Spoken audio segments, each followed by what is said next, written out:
Welcome back to this series of conversations at the Dark Reading News Desk at RSA. Terry Sweeney here with Dark Reading, and joining me now is Jeetu Patel, Executive Vice President and General Manager for Security and Collaboration at Cisco. Jeetu, thanks so much for joining us on the News Desk today. Terry, thank you for having me. We are here to talk about driving security resilience, a topic near and dear to everybody who's watching's heart. So thanks for doing this. You were the keynote yesterday, and in there you mentioned how our world is undeniably interconnected. That's certainly hard to argue with. But it's also created a ripple effect across businesses and, of course, introduced new and innovative threats seemingly on a daily basis. You mentioned that vendors need to look at sharing information as part of helping the greater ecosystem. So the question is, what more do we truly owe each other in our shared cybersecurity ecosystem? What are your thoughts there? You know, there's a few things that come to mind. One is, firstly, the interconnectedness is only compounding over time, which means that the effect that one company can have on another, on another's business, on another's security posture, is actually just increasing over time. So what are the things you can do? So when there's a breach that does happen, can the threat intelligence teams of different organizations come together more? Because while we might all compete with one another as a security ecosystem, the true enemy is not a competitor. The true enemy is actually the adversary. And the second thing we can also do is make sure that our technologies just interoperate more effectively together so that the telemetry can be shared across these different platforms over time. And this is a multi-year kind of phenomenon that needs to happen. But just because you compete with a particular vendor in a certain area doesn't mean that you shouldn't interop with them, because there's a beautiful thing with SaaS software, which is RESTful services, where you can call an API through a URL. And wouldn't it be great if we could just interoperate regardless of if there's a competitive element to it? Because that's right for the customers. More important, it's right for the safety of the world. Customers are moving toward a more integrated networking and security approach as a response to this new world we find ourselves in. One of Cisco's big announcements at RSA was a global integrated security vision and platform. Can you tell us a bit more about how you expect the platform will disrupt the market, and more importantly, how it will help customers improve their own security resilience? Yeah, if you really think about what's happening in the world right now, you can't be in the connect business without being in the protect business. Oh. Right? And so they're two sides of the same coin. And that importance is increasing as we talked about the previous aspect of the interconnectedness.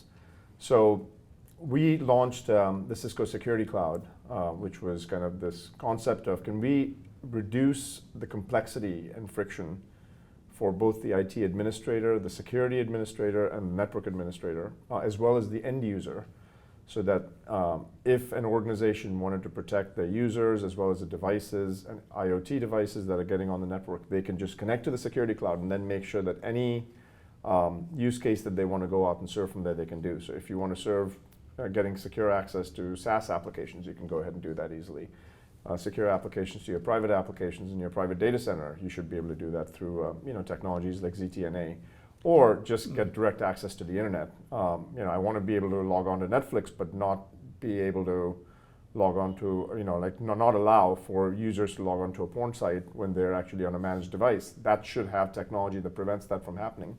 These are the kind of things that we want to make sure that we make extremely easy and simple. So what we've done is we've said this is a security cloud that has all of the services with a unified policy engine, an open API for extensibility. Where you can have a single place where you can set the policy and make sure that you can scale that at global scale. So if you happen to be in a branch office in the US connecting to the security cloud, that's great. But if you happen to be in a branch office in Asia, you should have a point of presence or a POP over there that easily allows you to connect. So have this distributed architecture so that we can make sure that organizations don't have to have the complexity.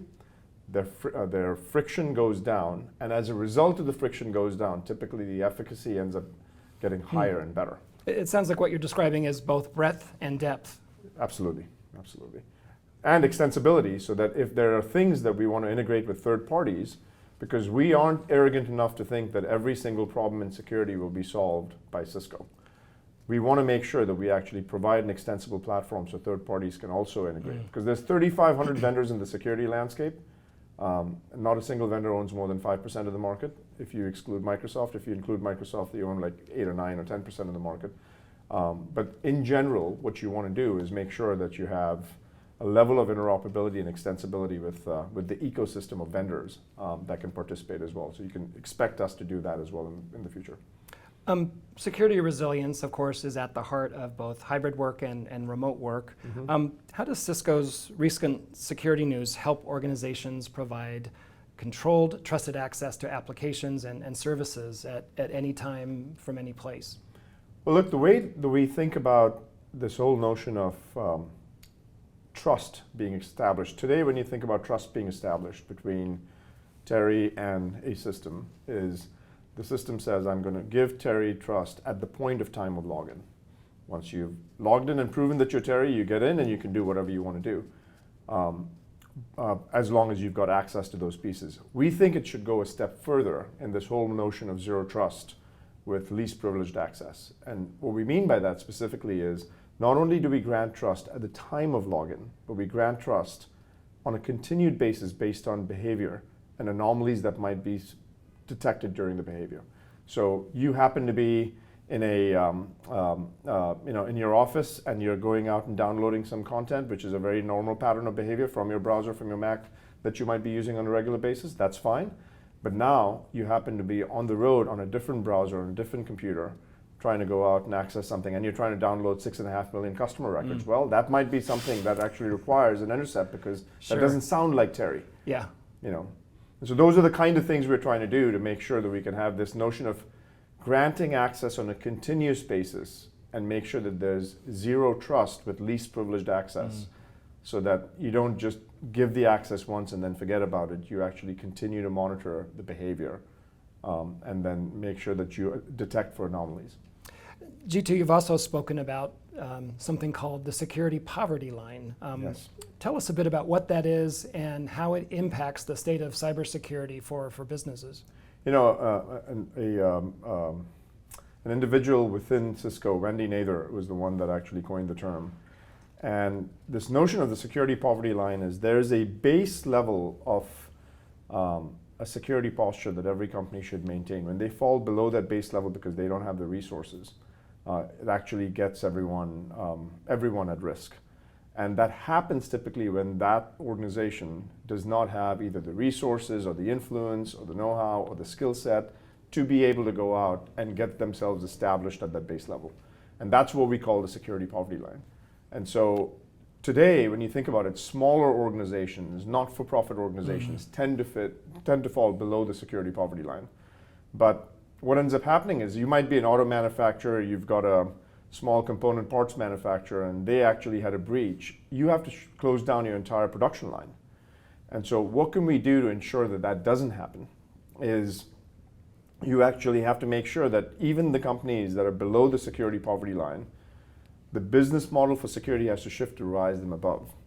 And so we did our part recently by making sure that we offered software and capabilities to companies that were not-for-profits and NGOs who could use our capability. But I think as a community, we all have it in our best interest to have the fewest number of organizations below the security poverty line, so that the ones above the security poverty line also aren't affected negatively by them. It's not just for the sake of those, but it's also for the sake of, because we aren't living in an isolated world. We're completely interconnected in the ecosystem. And it impacts us even if it actually isn't a threat that started from us. And so we have to keep that in mind. I think we're seeing this with the breakdown of the supply chains across various industries. I mean, this ties back very directly to that.